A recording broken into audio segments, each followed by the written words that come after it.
Professor, a gente está tendo aí as consequências do 6 de janeiro nos Estados Unidos. A gente começou um processo de julgamento do que aconteceu naquele dia, com as dificuldades advindas do fato de que as instituições e as leis não estavam preparadas para um ataque tão direto à democracia.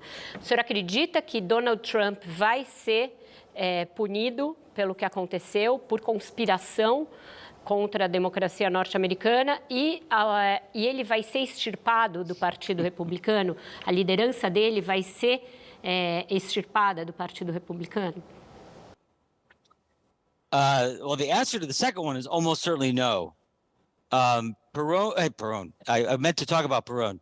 Trump will, if he is prosecuted, if he's excluded from the race, if he is put on trial, if he's convicted, if he is jailed, I think, at least initially, he'll be a martyr figure in the Republican Party. So Republicans will, I think, stick with Trump the same way that Peronists stuck with Perone after 1955, after he was exiled.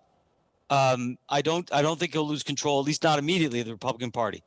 Now, the question about whether Trump will actually be held accountable for his attempted coup and his effort to illegally overturn the results of an election is the million-dollar question. And nobody knows, and the U.S. establishment is terrified. Because on the one hand, it's very clear that that Trump broke the law, that Trump behaved in a dangerous and anti-democratic way. Almost nobody seriously questions that, even many Republican leaders in private.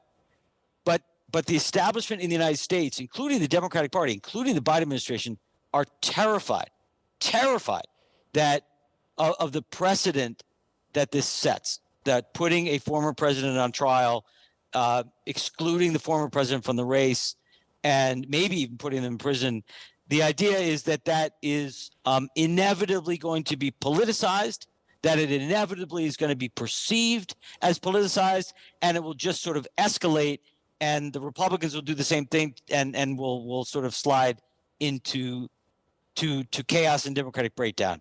I think those fears are exaggerated.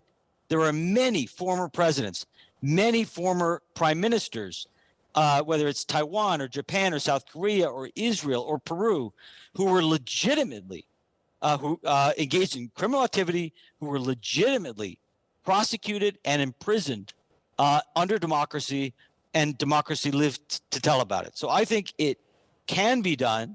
I think it should be done, but I'm not sure if it will be done. Certo.